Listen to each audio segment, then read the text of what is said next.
Estamos de volta com mais um trilho para falar um pouquinho sobre Web3 e outros futuros. Estou aqui com o meu caro Jairzeira, eu sou o Luizão, e a gente vai continuar aqui essa série de vídeos que a gente vem fazendo. Se você ainda não deu uma olhada, nosso último vídeo foi sobre DeFi, um belo e um grande vídeo aí, um compilado de informações que a gente tem sobre esse assunto. Também teve o primeiro vídeo sobre NFTs na era ZK, super recomendo que você volte lá para dar uma olhada. E hoje a gente está aqui para falar sobre um tema ainda mais dentro do contexto DeFi, que são sobre as layers, né? Essas camadas da rede Ethereum e até um pouquinho sobre outras redes aí.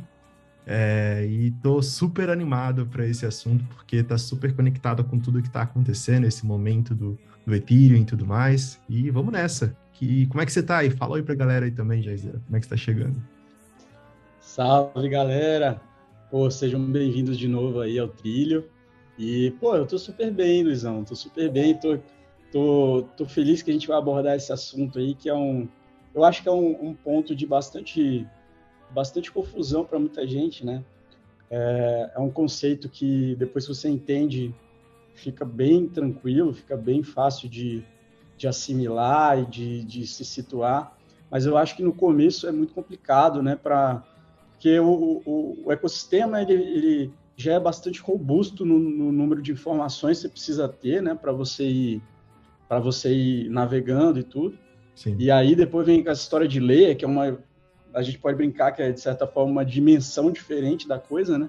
Total. E aí, quando adiciona essa outra dimensão, aí o negócio desanda de vez de tanto que tá complicado, né? Muita gente acaba até meio que desistindo de entender.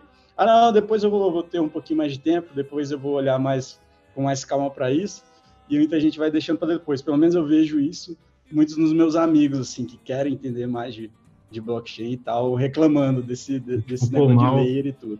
Mal entendi a Layer 1, né, que é o Ethereum, e tal, já tem Layer 2, Layer 3, Layer 0, tem um monte de coisa aí pra gente falar, mas é isso, né, assim que essa tecnologia vai evoluindo de uma maneira mega exponencial, e, pô, vai ser bacana que a gente vai dar uma secada, assim, nesse assunto hoje.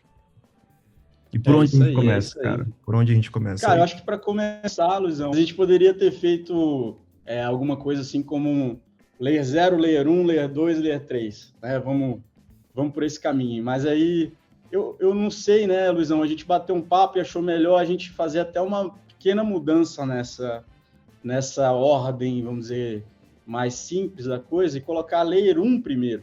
Porque a Layer 1 foi a primeira que surgiu, então acho que poderia ser um caminho melhor para a galera entender, né? Porque, de fato, Layer 0, essas soluções de Layer 0 que daqui a pouco vocês vão compreender, vão entender exatamente como que se encaixa dentro do sistema todo, elas vieram depois, né? Então, veio primeiro a Layer 1 e a partir daí surgiu as outras coisas. Então, acho que por aí é melhor, né? Boa. Vamos embora, então. O que é Layer 1, cara? Me explica um pouquinho. Cara, Layer 1, vamos lá. A gente pode começar assim, falando para que serve uma Layer 1, né? Então, a gente tem uma Layer 1 que muita gente conhece, que é a rede Ethereum, né? Então, essa é uma Layer 1 que muita gente conhece. E para que, afinal de contas, que serve essa Layer 1, né? Ela serve para garantir segurança.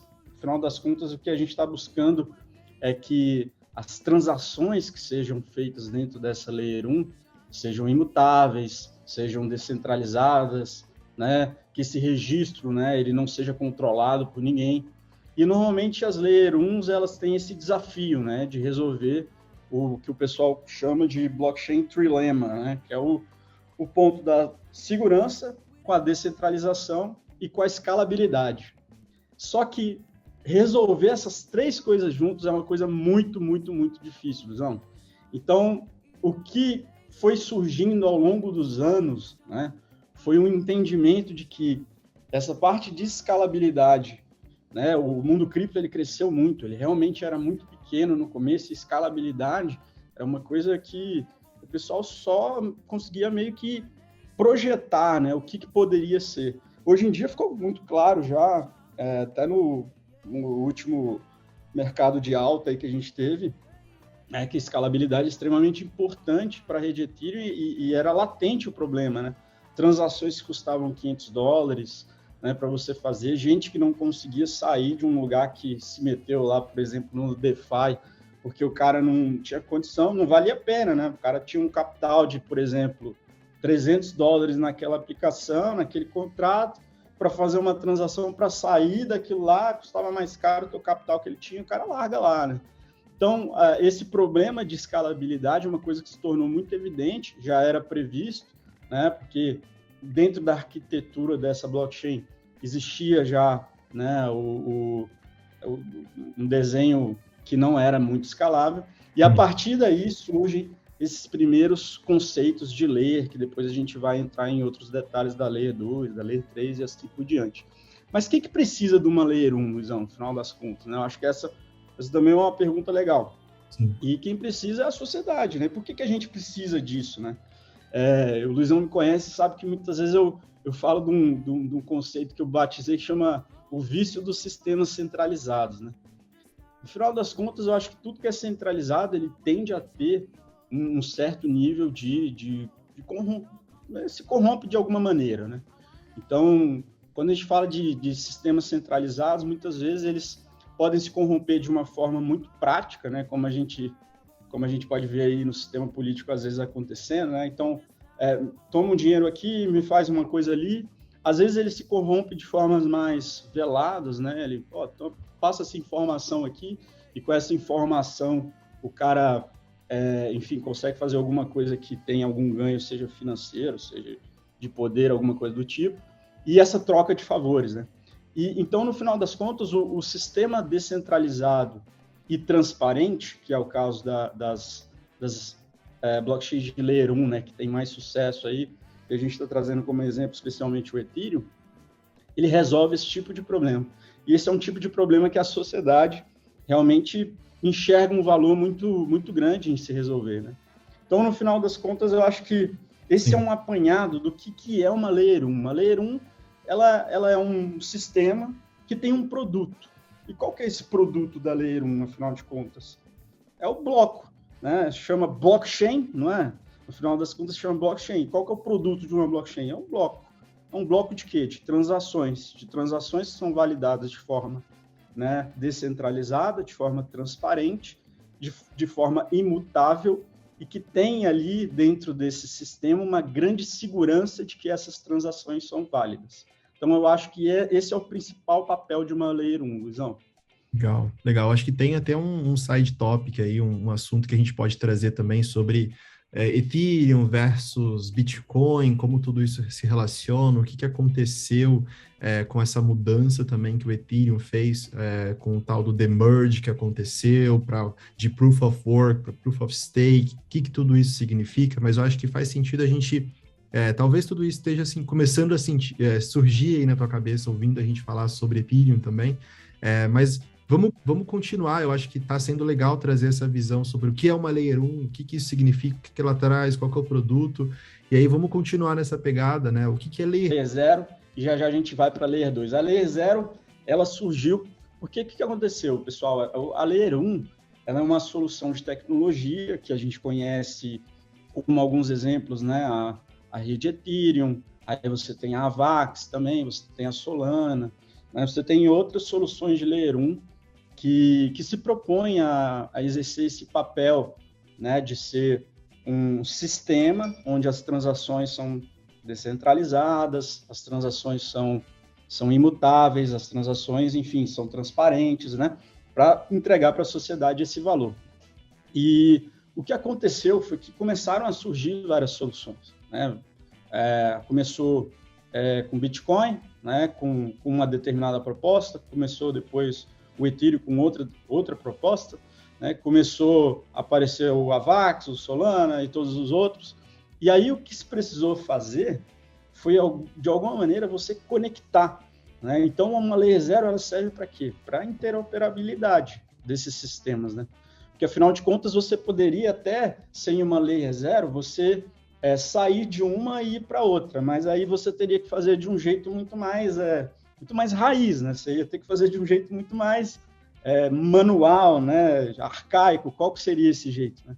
Você ia ter que sair de uma layer, né? Achar alguém na rua, vamos dizer assim, alguém um conhecido seu que está na outra, né, na outra Layer 1 e falar, irmão, é o seguinte, eu quero transacionar com você, vamos lá, peer-to-peer, eu e você aqui, você pega um pouquinho do meu Ethereum aqui, você me dá um pouquinho do seu Avax aí, a gente consegue... Só que a gente sabe que hoje em dia o mundo não funciona tão dessa forma, né? A gente está atrás de um computador, a gente está a milhares de quilômetros de distância uns dos outros, e a galera, é lógico, ia empreender algum tipo de solução para resolver esse problema. Então, a Layer 0 ela vem para ser realmente uma camada que interage, né? Que consegue, né, passar por uma Layer 1 aqui, outra Layer 1 ali, e fazer essa conexão, e trazer as pessoas que têm interesse de passar de um lugar para o outro, e de voltar de um lugar para o outro também, para fazer isso, né? Então, especialmente essas soluções de Layer 0, hoje até elas também transacionam entre Layer 2 também, Layer 1 e Layer 2 são os dois caminhos que elas conseguem fazer ali. Então, a gente tem algumas tecnologias, como Atomic Swaps, né, Cross-Chain Data Oracle, enfim, e uma que a galera conhece muito, que é uma tecnologia que é bastante utilizada, é a tecnologia de bridge, né? Então, as bridges, né, ficaram mais famosas.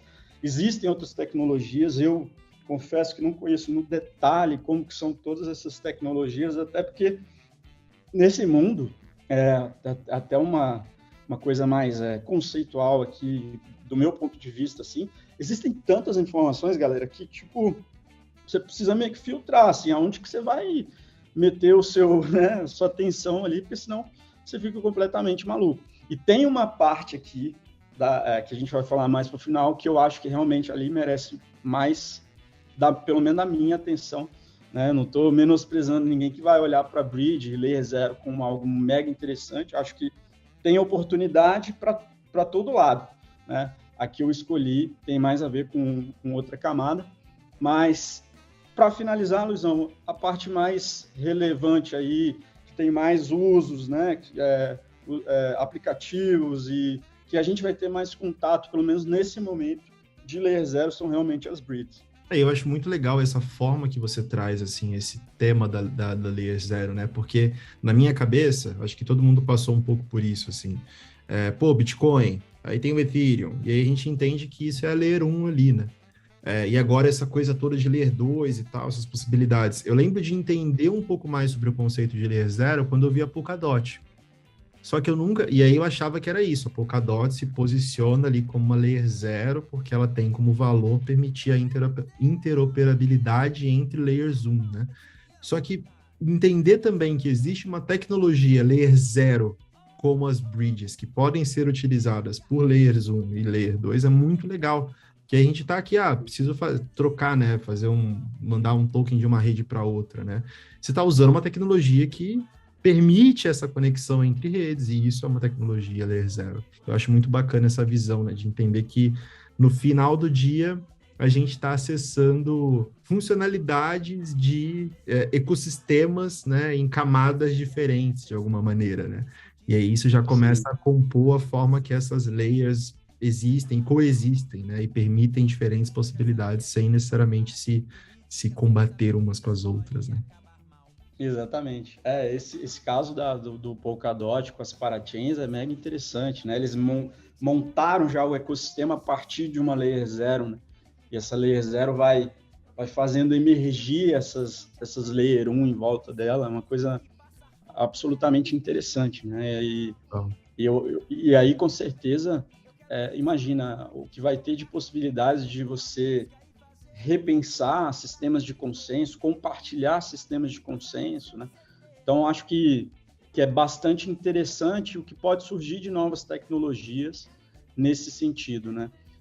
Só tem que ser pensado, eu acho, do ponto de vista da pessoa que olha para isso como é um avanço de tecnologia em relação ao que a gente tem nas tecnologias presentes, é um nível de segurança, realmente, né? Porque o ponto a interoperabilidade, ela é algo importante, mas sem dúvida eu acho que o que vem primeiro do nível da hierarquia, vamos dizer, das coisas que são importantes numa blockchain, de fato a primeira delas é a segurança, né? Então, segurança envolve imutabilidade, descentralização e é lógico dali para frente, a escalabilidade, a interoperabilidade, as outras coisas, eu acho que são coisas que são mega importantes e tem que evoluir, mas quando você vai avaliar, fica claro, né, por que uma coisa vale muito mais do que a outra, né, e eu acho que o mercado enxerga isso dessa forma também que eu estou falando, né, que é por isso que uma rede como a Ethereum, hoje você vê que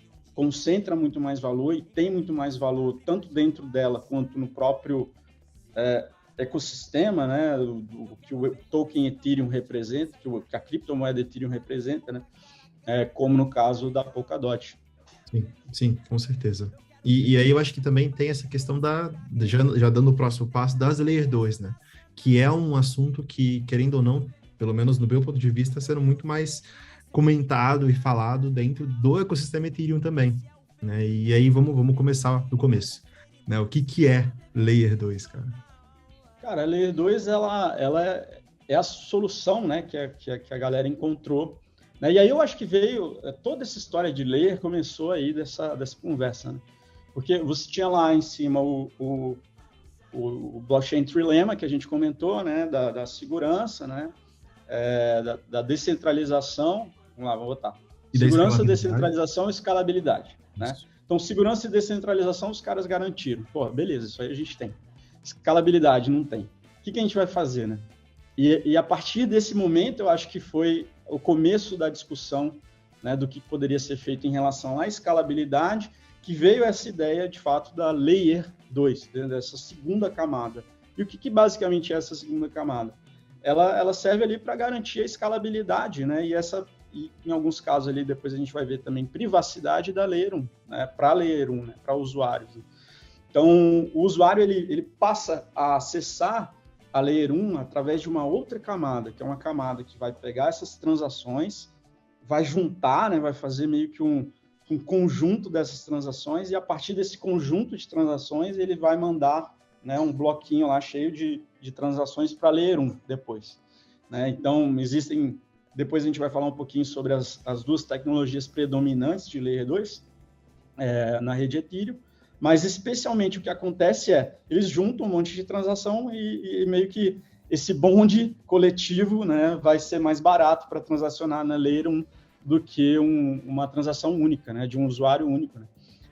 No final das contas, a gente está até comentando outro dia, né, Luizão, eu acho que Layer 1 vai se tornar uma coisa que realmente é para corporações, para empresas, né, para realmente você desafogar essa Layer 1 de usuários, né, finais, de pessoas como eu, como você, que estão lá transacionando, né, uma quantidade de dinheiro muito, muito insignificante em relação àquele colosso que é você manter a segurança dentro daquela rede que custa caríssimo e que faz sentido custar caríssimo. Quanto mais caro custar, mais seguro ela é, né? Até certo ponto, é lógico que não pode ser cara demais a ponto de não ser eficiente, mas também a gente está dizendo que é um troço que hoje tem bilhões e bilhões e bilhões de dólares lá, né? Então precisa ser muito seguro.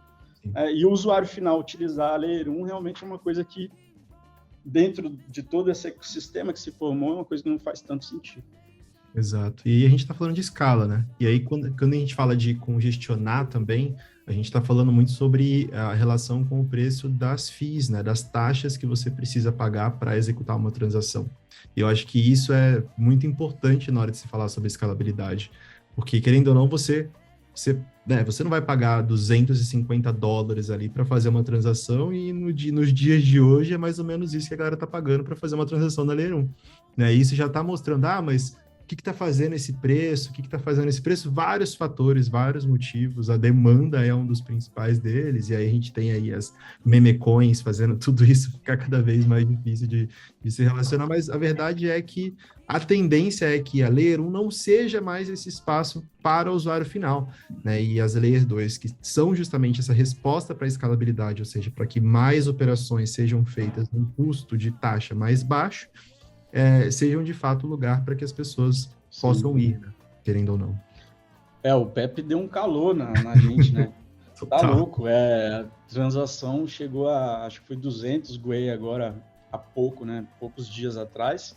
Sim. E, por exemplo, o Luizão falou aí, $250. Mas eu fiz lá o meu swap na Uniswap e foi só $50. Só. Mas, cara, tem contratos que são mais complexos, né? E eles precisam de mais... Pô, vai fazer uma transação no Convex Finance. Normalmente lá é bem mais caro do que... Normalmente é 3, 4 vezes mais caro, né? Para você fazer um stake lá ou sair de um stake do que em relação ao swap na Uniswap. Né? Então, é realmente muito caro, fica uma coisa inviável. Então, eu acho que quando você fala de escalabilidade, eu acho que tem 2 grandes pontos, né? Para você visualizar essa escalabilidade acontecendo. Primeiro é o custo da transação, que eu acho que é muito mais fácil para o usuário normal perceber, né? Então, você sai de uma Layer 1 que você vai pagar, um dia como hoje, eu acho que agora o gas está por volta de 60, güey. Então, você vai fazer uma transação no Uniswap, acho que você vai pagar, sei lá, uns 15 conto, 12 conto, para você fazer esse swap, né? Agora, pô, isso aí você vai para o Layer 2, você vai fazer uma transação por $2, $1, às vezes nem isso, né? Então é muito, muito mais barato, né? Isso aí é fácil para a gente perceber. E a outra parte, eu acho que onde essa escalabilidade aparece, é quando você precisa fazer muitas transações mesmo, né? Sabe? Um volume muito grande de transação, né?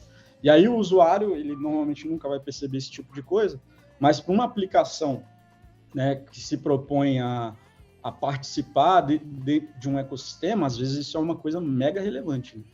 Então, hoje eu acho que a rede Arbitrum, ela tem uma capacidade de transação já bem maior do que a rede Ethereum, né, que é uma Layer 2, né? Então, isso aí já melhora muito. E aí já vamos puxar aqui o assunto para a Layer 3, né? Boa. Que eu acho que no final das contas é aí que mora hoje, né? Pelo menos no dia de hoje, assim, dentro da realidade que a gente tem hoje, o verdadeiro uso de uma Layer 3, né? Porque o que é uma Layer 3, galera? É a mesma coisa que uma Layer 2 que passou mais um degrau para cima, né?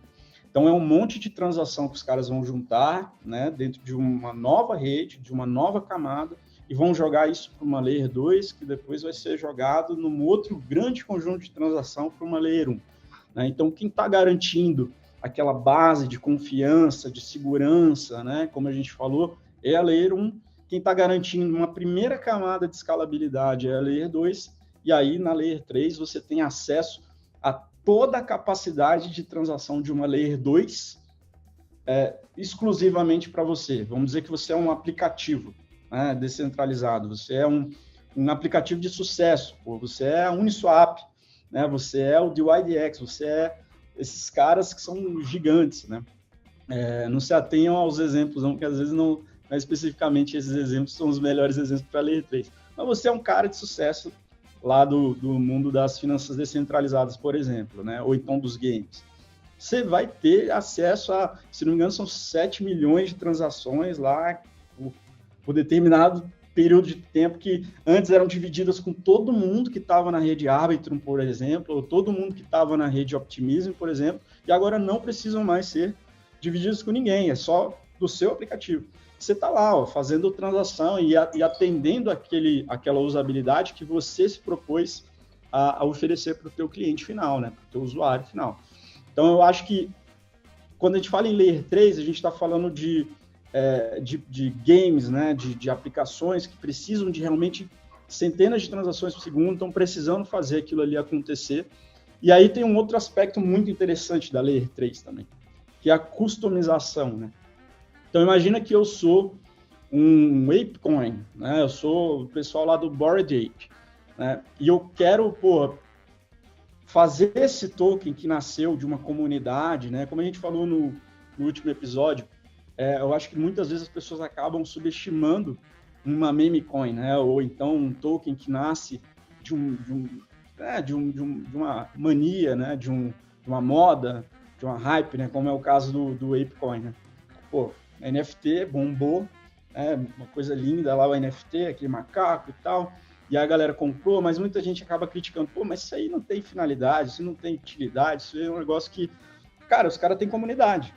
Eu acho que quem tem comunidade, para depois ele desenvolver produto em cima, muitas vezes é uma coisa até mais fácil do que o mega nerd, sabe? Aquele cara que é, extremamente inteligente, que vai fazer a melhor solução de determinada coisa, e ele não consegue se comunicar com o mundo e mostrar que aquilo é uma solução boa, né? Eu acho que os dois extremos, eles não são interessantes, mas se eu pudesse escolher entre alguma das duas coisas, eu iria para a comunidade, porque no final das contas, para você depois construir, desenvolver coisas em cima, é mais fácil. Então, por exemplo, uma das usabilidades, das utilidades que você poderia dar para um token como o ApeCoin, seria fazer um Layer 3 da ApeCoin. Já pensou? Você tem lá um metaverso, que eu acho que é uma coisa que eles já estão planejando, né, lançar, um metaverso de jogos, uma interoperabilidade entre os jogos que eles estão fazendo, né? Então, no meio desse ecossistema todo, você ter uma rede dedicada, que tem segurança da rede Ethereum, e que, de repente, você paga as transações usando o ApeCoin, pô,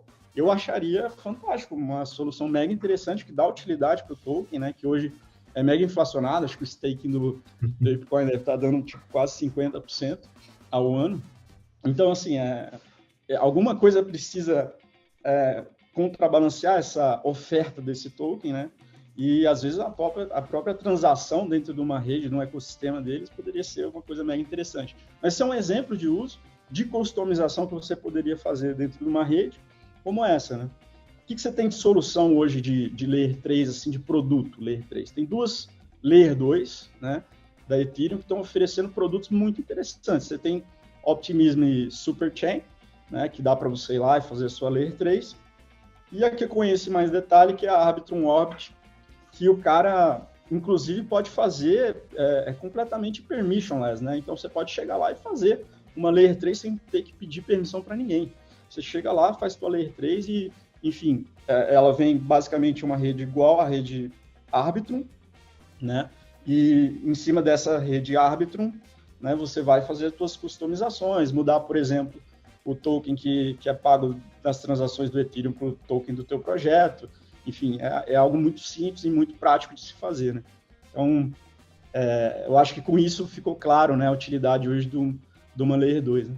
Total, cara. Eu acho que é legal porque vai construindo isso, uma Layer 3, vai construindo essa noção, né, de, beleza, você tem a Layer 1 ali garantindo muito o aspecto da segurança, né, e aí você tem a Layer 2 que já foca mais no usuário final, permite a construção de produtos, das aplicações, mas aí você tem uma certa limitação, se você lança um produto numa Layer 2, e aí tem uma limitação ali do número de transações, do custo dessas transações, e até mesmo da privacidade, dependendo da ótica que você for olhar, mas quando você permite a Layer 3, parece que você dá esse acesso às instituições, parece que é esse foco um pouco mais B2B da parada, né, e que permite a construção de um ecossistema, de um espaço próprio, mas sem o risco que você teria de construir tudo do zero. Você, na verdade, está construindo isso em cima de uma infraestrutura que te dá a segurança, que te permite escalabilidade, mais com as suas próprias customizações, né? Eu acho que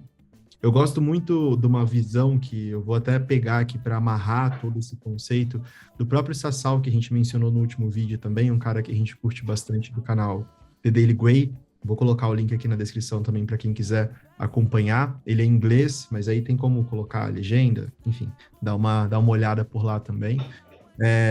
E tem uma forma que ele explicou, assim, que eu acho que ajuda bastante a entender esse mundo, trazendo um pouco mais para a nossa realidade, para uma coisa que a gente já viu acontecer e ajuda a gente a assimilar um pouco com o que está acontecendo agora.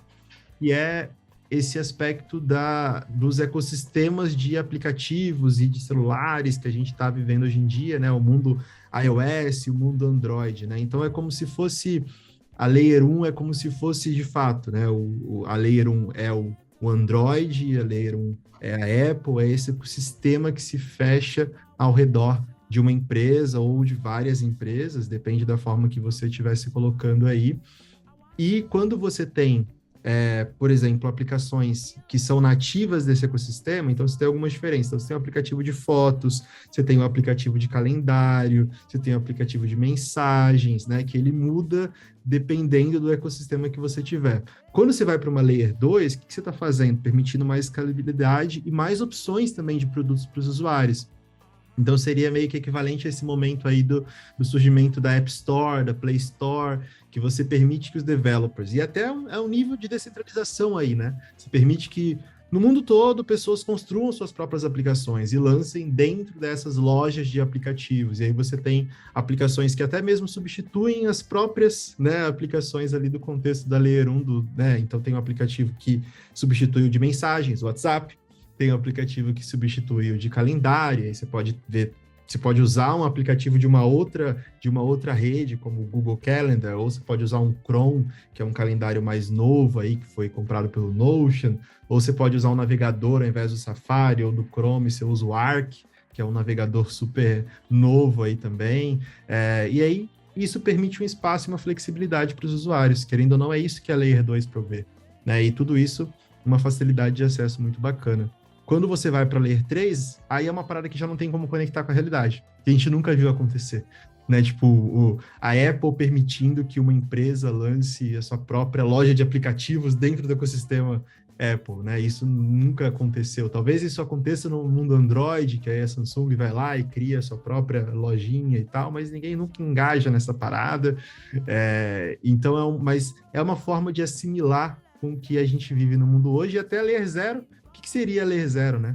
Não tem muita conexão também, essa conexão entre dois ecossistemas, talvez, sei lá, o que o React permitiu quando no desenvolvimento mobile, para você não ter que desenvolver uma coisa específica para uma rede específica, você consegue meio que fazer essa parada escalar para os dois? Não sei. Mas tentando amarrar tudo isso, eu acho que olhar para essa ótica dos ecossistemas do mundo mobile que a gente tem hoje, talvez ajude um pouco a assimilar. Me diz aí se ajudou, coloca aí nos comentários, se gerou mais perguntas, se foi, isso é ótimo também, traz as perguntas pra gente, que a gente tá aqui para continuar esse papo. Mas agora eu acho que é um momento bom, assim, pra gente aprofundar, talvez, um pouco mais, né, e falar, você tinha comentado também sobre quais são essas tecnologias que estão sendo utilizadas para permitir essa escalabilidade dentro do contexto de Layer 2. Pô, cara, enquanto você falava aí, eu acabei tendo uma ideia interessante aqui, Luizão. Vamos ver se você curte. Pô, se o DeFi é o Money Lego, as layers, elas são o Trust Lego, né, velho? Pode crer, cara. Trust Lego. Trust Lego, velho. Tá construindo confiança. Ali. Cara, você vai encaixando a Layer 2 aqui, a confiança da Layer 1 tá garantindo, Trust Lego mais a Layer 3 ali, vai saber onde isso vai parar, né? Total. Construindo em cima de coisas que já proveem esse acesso à confiança. Curti esse conceito aí.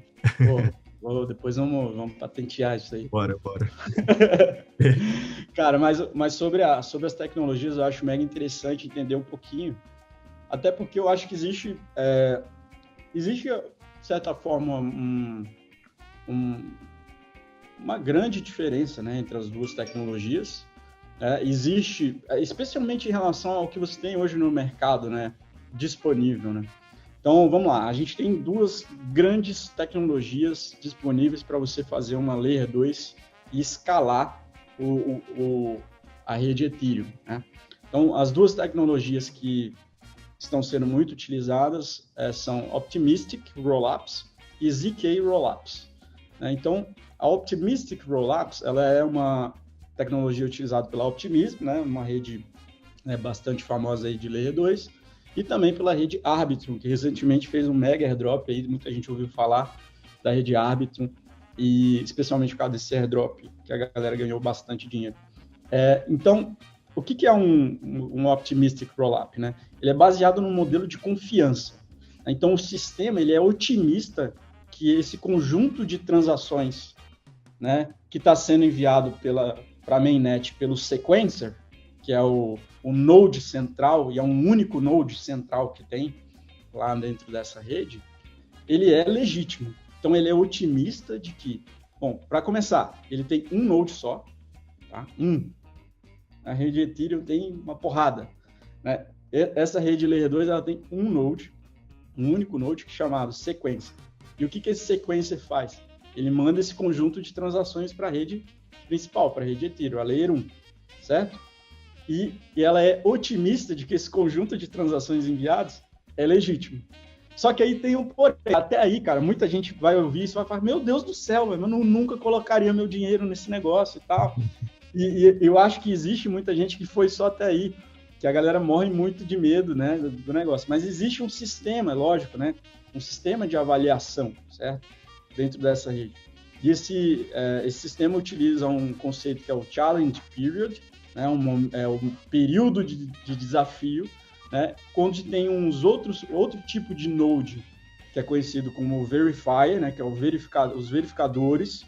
Eles vão analisar esse conjunto de transação e se eles acharem, né, alguma transação que inválida, né, algum tipo de transação que tem algum tipo de erro ou algum tipo de malícia naquele conjunto de transação, né, às vezes é uma transação dentro de todo o conjunto de transação, eles vão enviar uma prova de fraude. Tá? Então, durante esse período de desafio, esse conjunto de transação ele não foi enviado para a Layer 1. Ele não foi enviado para a Layer 1. Então, é o tempo necessário para que essa verificação aconteça, né? Então, qual que é a grande vantagem de uma tecnologia Optimistic Rollup? Ela é muito mais simples de implementar do que uma tecnologia ZK. Daqui a pouco vocês vão entender por quê. Ela é muito mais escalável, porque ela tem um node só. Né? Então, se você for comparar com tanto de node que a rede Ethereum tem, né? Com todo aquele reprocesso, né? A mesma transação sendo armazenada num outro lugar e armazenada no outro lugar e no outro lugar e milhares de nodes diferentes fazendo a mesma coisa, né, para garantir descentralização, para garantir que se um node, né, for atacado, aquilo não vai corresponder ao final, né, à explosão e à ruína dessa rede, né? Então, aqui não. Aqui a ideia é a escalabilidade, certo? A parte da segurança já está garantida pela Layer 1. Então, é um single node, que é chamado de sequência, né? E a partir disso, você tem uma escalabilidade muito, muito grande. Qual que é a desvantagem? Esse challenge period, né, esse período de desafio, ele pode levar a um atraso de um saque, né, dessa rede de até uma semana, então é uma coisa que é bastante inconveniente, né? E a segurança, né? Então, existem muitas redes que estão utilizando a tecnologia Optimistic Rollup, que elas estão olhando para essa parte do sequencer, né, de ser um node único, como realmente uma vulnerabilidade. Né? Então, elas estão pensando em gradativamente ir fazendo uma descentralização desse ponto, né, da rede. Então, é uma coisa que, de certa forma, tornaria essas redes menos escaláveis, mas também um pouco mais seguras do que elas são hoje, porque ter um único node é uma coisa que todo mundo vai concordar que é uma coisa que pode, né, ser bastante vulnerável. E aí, o que é o sistema de ZK Rollups, né? Essa ideia e essa tecnologia já falou também aí um pouquinho de ZK, né? Já só aproveitando o gancho para levar a galera lá para o vídeo de NFT, porque a gente aprofundou no contexto NFT utilizando essa tecnologia ZK ali um pouquinho no final do vídeo, no primeiro vídeo do trilho também. Fica aí a dica. Sim, lá a gente usa uma analogia bem legal, né? Do Wall-E. Sim, sobre como que faz para validar, né? Total. Isso daí é bem legal. Vamos fazer a galera ir para lá, não vamos fazer de novo hoje, né? Não. Se você quiser ver a analogia do Wall-E, vá lá, que aí você vai descobrir como que ZK Rollups tem a ver com o nosso querido Wall-E, do Onde Está o Wall-E. Exato. Então, a tecnologia de ZK Rollups, ela já não é um modelo baseado em confiança, ela é diferente. Ela busca provar matematicamente que aquele conjunto de transações é válido, né? Então, ela não vai, vamos dizer assim, ficar esperando, né, que aquele conjunto de transação seja válido, ou vai fazer um conjunto de validadores e ir lá verificar se existe alguma coisa errada e submeter uma prova de fraude. Pelo contrário, né, ela vai provar matematicamente que aquele conjunto de transações é válido. Né? Então, esse sistema ele vai pegar aquele conjunto de transações e vai mandar para a rede Layer 1 junto com a prova de que aquilo é válido. Né? Então, qual que é a vantagem desse sistema? Né? Não existe uma necessidade uma necessidade desse challenge period, né? Tipo, se você já tem o conjunto validado, está provado matematicamente, essas transações já estão válidas, então você não tem isso. Ela tem muito mais segurança, né? Existe um aspecto de privacidade também, porque aí já tem a ver com o Wally, vai lá ver o Wally para você entender por que tem esse aspecto de privacidade, né? É relacionado à tecnologia, galera, a forma como ela faz essa validação, e é por isso que é o nome, né? ZK vem de Zero Knowledge, né? Então ele não precisa saber de algo para provar que esse algo é de fato algo, vamos dizer assim, né? Ele não precisa saber que o nome do Luiz é Luiz para provar que o nome do Luiz é Luiz. Então isso é uma coisa que acontece dentro dessa própria tecnologia, que já vem de antes, né, Luizão? Essa tecnologia, ela já existia, né? O conceito, né? Mas nunca tinha sido possível de implementar antes, né? A tecnologia, acho que a tecnologia, o contexto da blockchain, a necessidade disso para um mercado gigantesco como o Ethereum, né, de escalar, então tá todo mundo olhando para essa parada e é muito bacana ver isso se provando como possível, né? Através desse contexto, desse momento. Sim. E aí as desvantagens delas são, as transações elas são mais caras do que na rede, na tecnologia Optimistic Rollup, né? Por quê? Porque ela precisa de mais poder computacional para fazer justamente essa prova, né? Essa computação matemática, né? E provar que aquelas transações são transações válidas, né? Então, isso gera um custo operacional maior do que na tecnologia Optimistic Rollups. Ela tem muito mais complexidade de execução, né? E existem uns problemas de compatibilidade que são relacionados a justamente a tecnologia, né? A tecnologia, ela trouxe novos desafios para ser adaptada para essa utilidade, e a partir desses novos desafios surgiram problemas relacionados à compatibilidade com a tecnologia de Layer 1, né? No caso, a tecnologia de Layer 1 é muito mais compatível com a tecnologia de Optimistic Rollup do que com a tecnologia de ZK Rollup. Mas, como uma curiosidade, o próprio criador da rede Ethereum, né, o Vitalik lá, ele acha que os ZK Rollups, eles tendem a ser, ao longo prazo, uma solução mais perene de Layer 2 do que os Optimistic Rollups, porque ele acredita justamente que essa prova de validação, né, que a rede de ZK Rollups, o sistema ZK Rollups consegue fazer, é uma coisa que garantir essa segurança é algo mais relevante do que ser mais simples de implementar e tudo mais. E é lógico que, com o tempo, com a cabeça de um monte de gente mega inteligente em cima, eles vão resolvendo esses sistemas, essas complexidades e essas compatibilidades, né? Eu acho que isso que é legal. São exemplos de... Só queria fazer, até para a gente entrar na questão dos exemplos também, eu acho que essa introdução faz sentido do quão tudo isso faz parte de um roadmap, galera. Não é do nada, né? E não está sendo imposto também pelo Ethereum, esse tipo de tecnologia, a forma que isso está sendo trabalhado, tudo faz parte de um roadmap, que é o Rollup-centric, né? Então, esse roadmap orientado a rollups. Super recomendo que você dá uma pesquisada aí, só coloque aí no Google Rollup-centric Roadmap, vai ter um monte de coisa que vai justamente explicar o que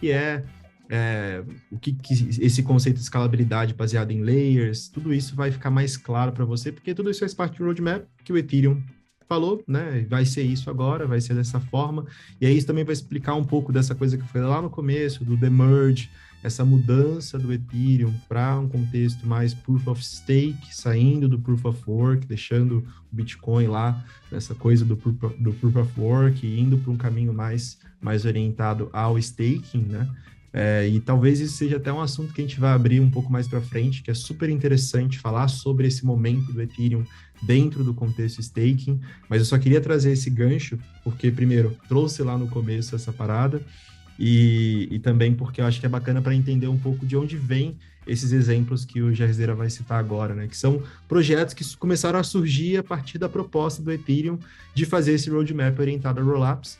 Então falaram assim, a gente precisa agora de novas tecnologias construindo em cima, e aí fica até, eu acho que é uma coisa bacana, enquanto você fala dos exemplos aí, eu vou mostrar essa imagem do Ethereum, dos Tartarugas Ninjas, que é bem, bem legal, assim, engraçado de ver e se entender essa evolução que está acontecendo, né? E o legal é que nessa imagem tem todos os exemplos aqui que a gente vai falar, né? Então, exemplos de Optimistic Prolapse. Você tem o Optimism, né, que a gente já falou. A gente tem o Arbitrum também, que é o do airdrop, que a gente comentou agora há pouco. Então, ambos são rollups que utilizam a tecnologia de Optimistic Prolapse. E a gente tem exemplos de ZK Rollups, que são o ZK Sync, que está chegando aí. Muita gente comenta sobre um possível airdrop aí do ZK Sync. Se você ainda não usou, talvez ainda dê tempo de você dar uma usada lá e possivelmente ganhar um airdrop. Starknet, que também é um ZK Rollup, né, relacionado com a galera lá da DYDX. E eu acho que vale muito a pena também buscar utilizar esse protocolo. ZK EVM, que é do pessoal lá da Polygon, né, que de fato agora sim fizeram uma Layer 2 de Ethereum. Né? Então, para quem acha que Polygon é Layer 2 de Ethereum, agora pode dizer que Polygon é Layer 2 de Ethereum, só que é com a tecnologia ZK EVM e não com a rede Polygon que você conhece lá, que você transaciona usando o Matic, né? Então, aquela rede lá que tem mais valor dentro dela, ela é uma sidechain, não uma Layer 2 do Ethereum. E a outra tecnologia que é mega interessante, que eu acho que vale muito a pena a galera interagir com esse pessoal, é a tecnologia da Aztec Network, que aí já é focada na privacidade. Lembra que a gente falou daquele que a tecnologia de ZK Rollups consegue provar que o nome do Luiz é Luiz sem saber que o nome do Luiz é Luiz? Então, eles estão utilizando, né, a tecnologia de ZK de uma forma que consiga dar mais privacidade no uso da blockchain. Então, é uma coisa bastante interessante, porque existem, enfim, várias utilidades para privacidade, né? E a rede blockchain, todas elas, eu acho que elas focaram muito na transparência como um valor importante, mas também existe esse lado da privacidade como um valor mega importante também, que esse protocolo e esse pessoal da Aztec estão endereçando aí dentro dessa nova Layer 2 que eles vão lançar provavelmente ainda esse ano. Legal, eu acho que tem um ponto que você citou aí, até trazendo o gancho para o próximo tópico, que vai ser o nosso último tópico, que vai amarrar esse assunto de layers também, que é sobre sidechain, né? Então a gente falou aqui sobre Layer 0, Layer 1, Layer 2, Layer 3, né? E um pouco de como tudo isso se conecta, mas aí também existem as sidechains, né? Que de alguma forma também podem se relacionar com o contexto Layer 2, mas eu acho que o exemplo que a gente quer trazer aqui é da tal da Eigenlayer, né? O que é essa layer aí? Cara, eu acho... lembra que eu falei lá em cima que tinha um lugar onde a minha atenção estava mais... Sim. Aqui. Cara, eu acho que isso daqui é uma coisa bastante interessante, né? Porque, a gente falou sobre escalabilidade, né? Então, lá em cima, alguém falou, cara, a rede Ethereum precisa escalar, porque no trilema a gente não tem... A gente tem segurança, tem descentralização, mas a gente não tem escalabilidade, né? E aí a solução foi, não, vamos seguir com as Layer 2 e vamos seguir nessa direção. E aqui a gente tem um desafiante para aquela premissa, né? Então, eu acho isso uma coisa muito interessante, porque, imagina, você tem uma premissa de que a gente consegue escalabilidade através das layers, através do conceito de layer, e aí vem um projeto e fala assim, cara, eu acho que a gente consegue escalabilidade também de outra forma, né? E eu acho daqui uma coisa muito interessante, ele bota até o nome dele, Eigenlayer, Layer, acho que está até dando uma sacaneada, né? Mas vamos lá, o que é a ideia que eles trouxeram aqui? Eles trouxeram a ideia do raystaking, né? O que é o Eigenlayer? Ele é um mecanismo que permite que a rede de segurança da rede Ethereum seja usada de forma flexível, tá? A gente vai chegar lá no entendimento, mas a rede de segurança da rede Ethereum ser usada de uma forma flexível. Então, imagina que a rede Ethereum ela tem um monte de validadores, né? E agora que ela se tornou uma rede Proof of Stake, esses validadores são os caras lá que põem, vou falar exclusivamente do solo staker, né? Que é o cara que está lá sozinho, só para a gente ter uma ideia mais fácil na cabeça do que é um validador. Então, o validador é aquele cara que vai pegar 32 Ethereum, 32 Ether, né? Que é o criptomoeda da rede Ethereum, e ETH.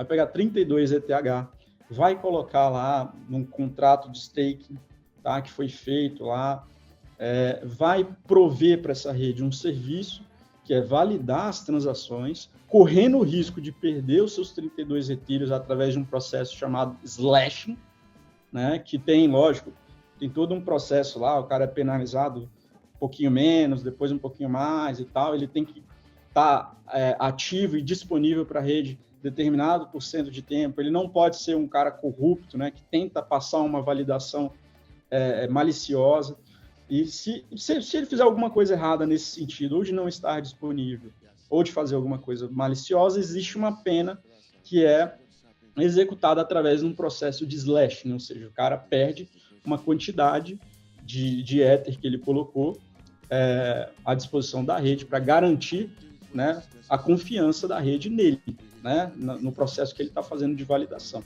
Então, os validadores da rede Ethereum, através desse mecanismo que permite que a rede de segurança da rede Ethereum seja usada de forma mais flexível, eles conseguem assumir outros compromissos para validar blocos de outras redes, que não só a rede Ethereum. Por isso eles chamam de tecnologia de restaking.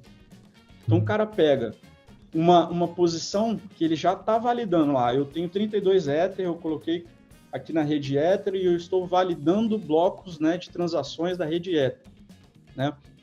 Eu posso colocar esse mesmo Ether em uma outra rede, né, reusar o mesmo stake para fazer, enfim, esse staking, para colocar esse stake em risco de novo, para garantir a confiança de novo, para fazer outras coisas, né? E aí eu assumo dentro desse contrato um novo risco de receber um slash, só que agora a partir do contrato que eu firmo com essa rede, certo? Então imagina que eu estou lá validando na rede Ether bonitinho, mas eu fui um cretino na validação de uma outra rede, né? Eu posso levar um slash do meu Ether do mesmo jeito, entendeu? Então, por isso é muito interessante esse modelo que eles trouxeram, né? E existia até uma tecnologia anterior, meio que como se fosse um extensor de confiança, sabe? Sim. Ele estende a confiança da rede Ether, né, dos validadores, né, do stake que esse pessoal faz na rede Ethereum, para as outras redes, né? E ele transforma essa segurança em uma commodity. Total, né? cara. Total. Cara, você consegue transacionar a segurança da rede para um lado e para o outro. Eu acho uma ideia bastante interessante. Antigamente existia um conceito que tinha a ver com a época do Proof of Work, né, que o pessoal falava que era o Merge Mining. Né? O Merge Mining ele era como se fosse assim, um minerador de Bitcoin que já está lá trabalhando para o Bitcoin, ele pode passar agora todo aquele poder computacional, porque minerar Bitcoin não é fácil, né? A dificuldade do Bitcoin vem subindo aí há muito tempo. Imagina, o cara tem um mega poder computacional que ele está dedicado à mineração de Bitcoin. E aí o conceito era, por que não a gente pega esse poder computacional e coloca como segurança de uma segunda rede, certo? Só que, é exatamente a mesma coisa aqui que a gente está falando, só que tem uma grande diferença. Qual que é a grande diferença? Imagina o cara tá lá minerando essa outra rede, certo? E ele colocou todo esse poder computacional dele nessa outra rede. Vamos dizer que ele queira ser um cara malicioso, né? Ele vai ser malicioso, ele vai perder os bitcoins dele? Não vai perder os bitcoins dele. Quem consegue ir lá e tirar os bitcoins dele? Ele vai perder o minerador dele, material físico, lá o hardware de mineração? Não vai, ninguém vai invadir a casa dele para fazer isso.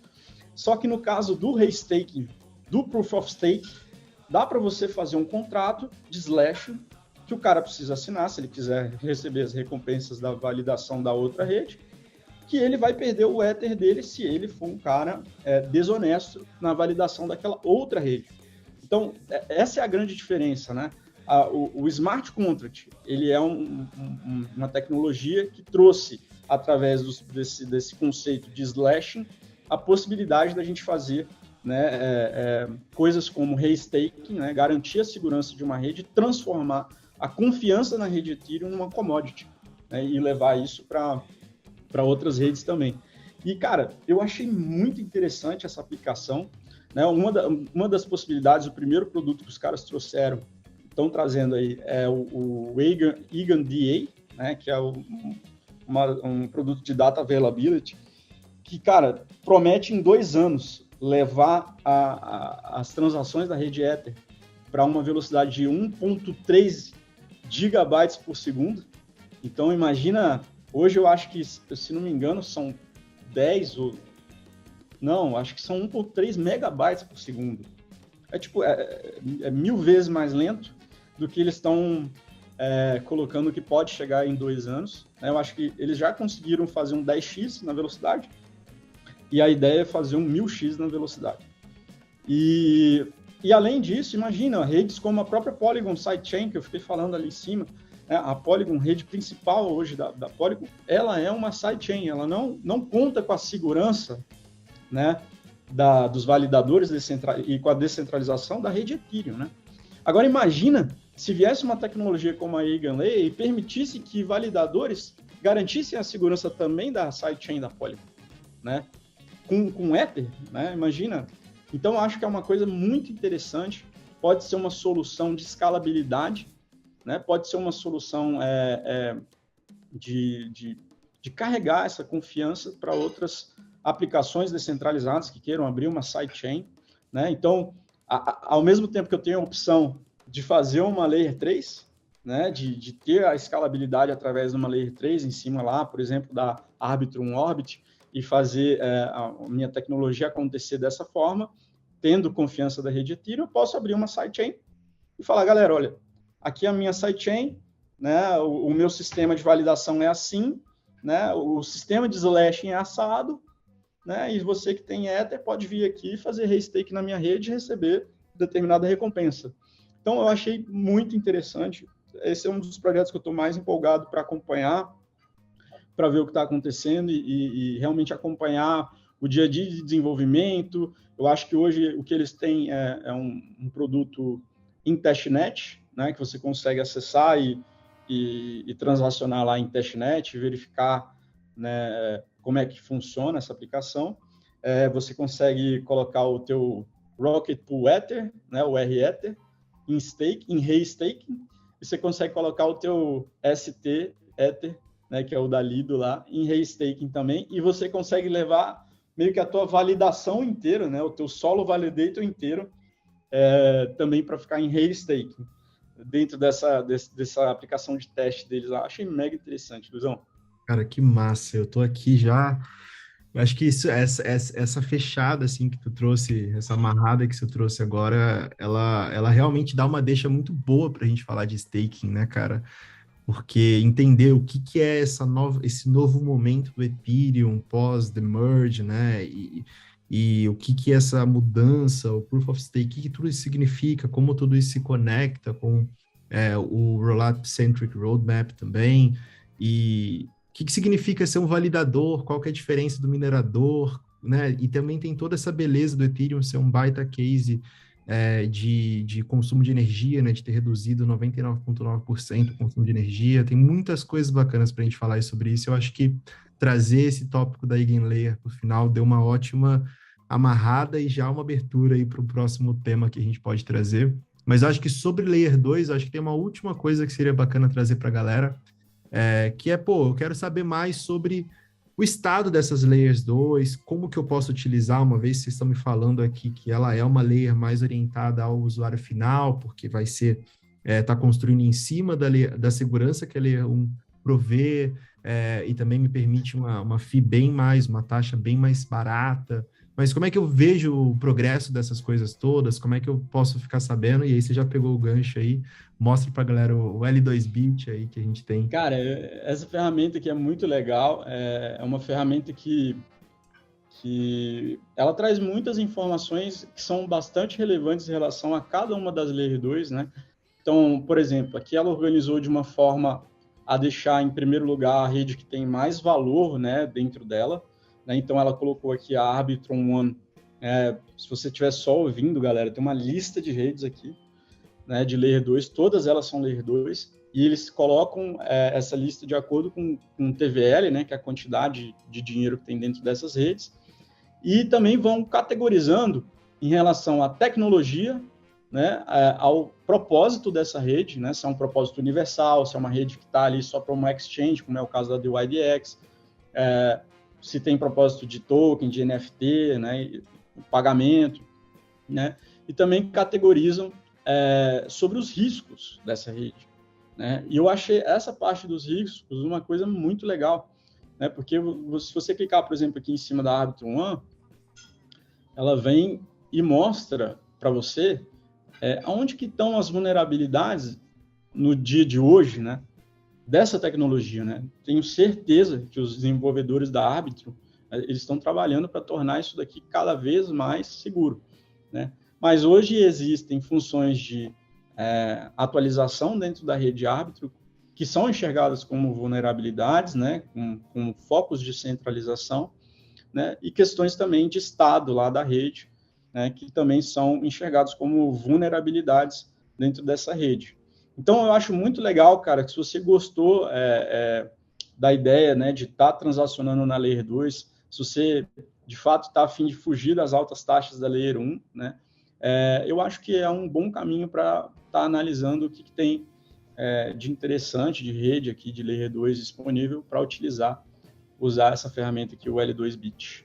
Boa, cara. Porra, muito massa esse episódio. Eu acho que eu tô saindo daqui bem, bem feliz também. E tem vários pontos aí dessa ferramenta também, como que eles medem esse risco dessa rede, né? Vocês viram ali a capacidade de upgrade e tudo mais. Eu acho que são coisas que eu tô me interessando cada vez mais de entender no lado técnico, muito por curiosidade de como essa tecnologia está evoluindo, o que compõe essa capacidade de se reinventar e de se construir, permitir segurança e conexão com a Layer 1, como vocês estão percebendo, é tudo sobre uma construção em cima das coisas que já vão existindo, que já estão aqui moldando esse ecossistema e, pô, é muito bacana entender tudo isso de uma forma mais próxima, né? E também não só pela curiosidade, mas também porque a gente está usando essa tecnologia no dia a dia e a gente quer saber mais sempre. Então, estou muito feliz e já estou animado aí para esses próximos episódios. A gente ainda não sabe, né, qual vai ser. Eu acho que vamos deixar em aberto aí qual que vai ser o próximo. Eu acho que tem grande chance de ser mais relacionado a esse assunto do Proof of Staking, agora que a gente trouxe essa deixa. E esse tem o DAO, né, Luizão? Tem o de tem DAO os dois também, aí. Exatamente, cara. Tem vamos discutir aí, vamos ver o que vai rolar. Bora. Também tem convidado que a gente quer trazer aí também. Tem bastante coisa. Tá só começando. Mas valeu por hoje e até a próxima, galera. Valeu, galera. Até a próxima.